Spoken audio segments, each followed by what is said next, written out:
Salut très chers collègues, salut très chers abonnés, j'espère que vous allez très très bien. Voilà, bienvenue sur Jinkunga Tutoriel, une chaîne de référence pour toutes vos préoccupations liées dans le domaine du génie civil.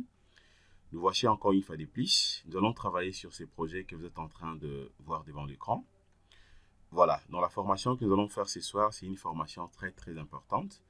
Ça peut vous aider de manière à ce que vous puissiez très très bien maîtriser la modélisation. Nous allons répondre donc à une question d'un abonné. Voilà, dans sa préoccupation, nous allons voir comment soulever donc les poutres de la terrasse au-dessus des autres poutres, bien sûr par l'excentrement. Voilà, donc la formation va justement donc se résumer dans la partie que je suis en train de présenter ici, cette partie de la terrasse. Donc nous allons voir comment peut-on soulever toutes les poutres que vous voyez ici. Attendez, je peux même sélectionner ça directement, toutes ces poutres. Comment peut-on donc les sélectionner ou de manière à ce que nous puissions les soulever au-dessus de deux poutres que vous voyez ici. Voilà. Alors, cela revient à dire quoi? Déjà, il faut retenir que la modélisation, c'est un élément très, très, très important pour un ingénieur, surtout lorsque vous travaillez sur le logiciel Robot Structural Analysis.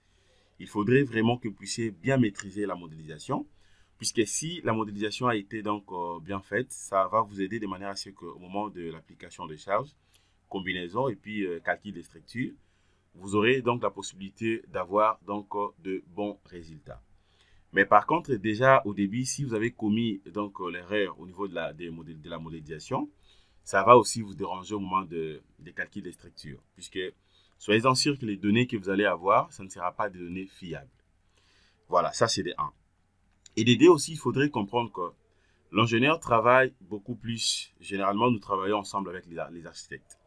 Alors, je sais des fois qu'il y a des guerres, justement, qui agissent entre les ingénieurs ainsi que les architectes, à ce qui concerne la modélisation et les dimensionnements. Alors, déjà, il faut savoir que lorsqu'un architecte conçoit un projet, l'ingénieur peut des fois aussi modifier les projets, mais les domaines nous obligent de manière à ce que cette modification soit aussi justifiée. C'est-à-dire, généralement, les architectes ont la possibilité de concevoir un projet tout en donnant aussi des astuces comme l'aspect esthétique, tout ce qu'on connaît là. Mais l'ingénieur, tu ne peux pas de toi-même prendre une décision de manière à ce que vous puissiez modifier les projets sans pourtant aussi donc expliquer peut-être dorénavant c'est lui qui a conçu les projets. Vous voyez, donc il faudrait que vous puissiez aussi avoir l'art de convaincre d'abord les concepteurs de ces projets de manière à ce que l'architecte puisse aussi accepter que non, ok, ingénieur, vous avez la possibilité de modifier, mais est-ce qu'il y a possibilité de modifier, peut-être de changer la disposition, tout ce qu'on sait là. C'est vraiment important de manière à ce que vous puissiez travailler ensemble. Voilà, cela revient à dire quoi? Par exemple, pour le cas de ces projets, ça c'est un projet qui a été bien sûr conçu, un projet que j'ai eu à calculer déjà, ça fait quelques temps. Voilà, c'est un projet qu'un architecte avait conçu.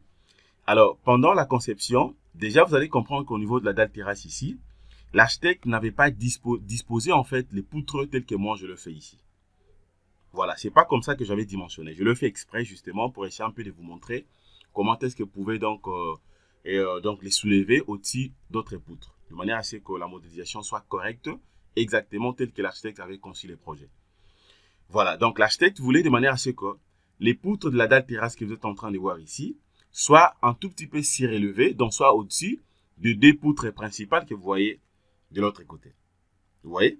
Alors déjà au niveau de la modélisation, ce que vous êtes en train de voir ici, je n'ai pas respecté. Je n'ai pas respecté. L'idéal serait beaucoup plus que, étant donné que je sais, ce n'est pas aussi difficile de modéliser ça correctement dans Robot Structural Analysis, je peux le faire. Alors, il faudrait que vous puissiez, disons comment, le faire aussi bien lorsque vous allez faire vos combinaisons, évaluation des charges, et vous n'aurez pas de soucis à ce qui concerne donc le résultat. Donc c'est ça. Alors maintenant, nous allons voir comment soulever ces poutres. Alors premièrement, ce qu'il faut faire, vous êtes d'abord obligé soit de commencer d'abord par sélectionner soit toutes les poutres. Voilà, je commence d'abord ici. Je peux sélectionner toutes les poutres directement ou bien je peux sélectionner seulement une poutre. Voilà.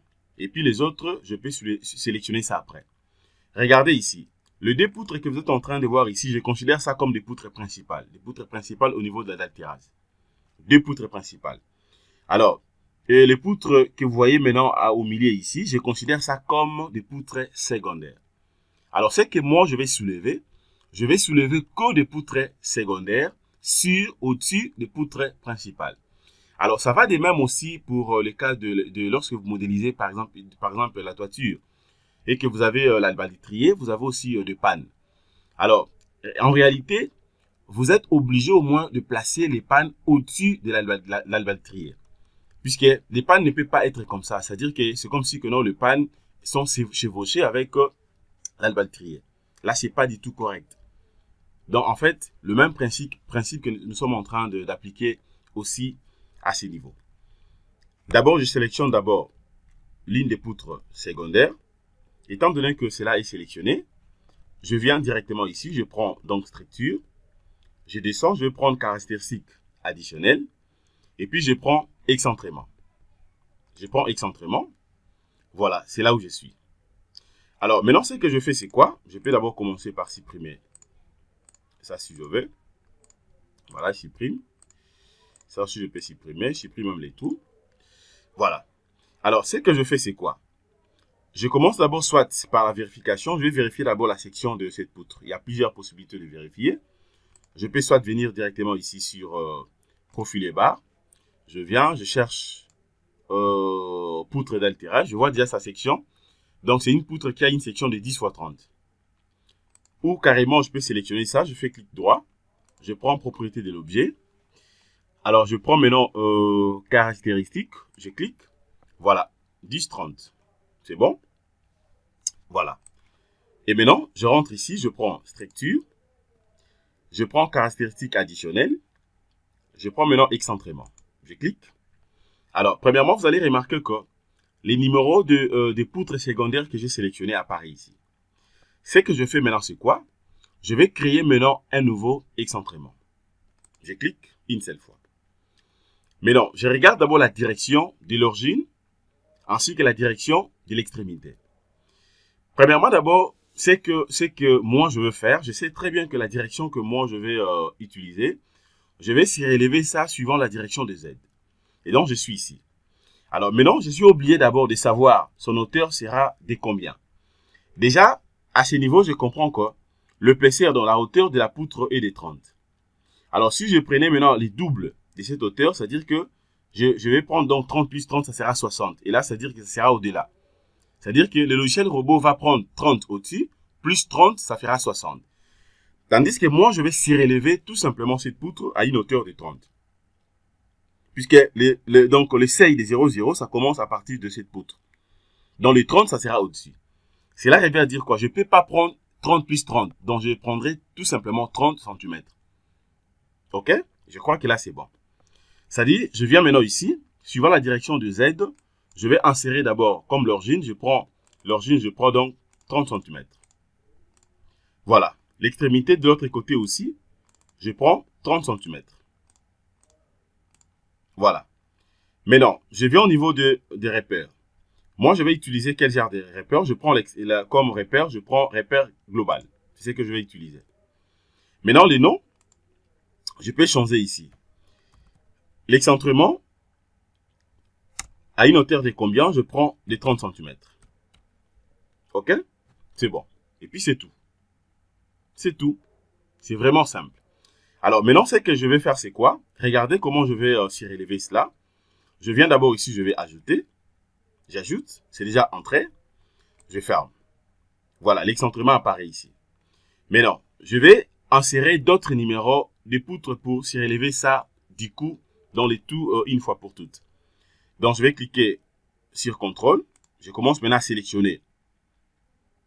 Voilà, une fois que je clique ici déjà, c'est surélevé. Regardez très bien, c'est déjà surélevé. OK?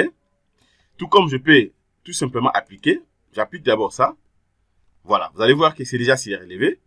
Et puis je rentre ici, je vais maintenant sélectionner. Voilà, sélectionne maintenant d'autres poutres intermédiaires que moi je vais aussi, je vais encore surélever. Sélectionne de tout. Voilà, c'est bon. Et puis je viens appliquer. Une fois appliqué, regardez, voilà. Là, je viens de surélever les tout. Là, maintenant, c'est bien. Donc, c'est bien posé sur les deux poutres principales.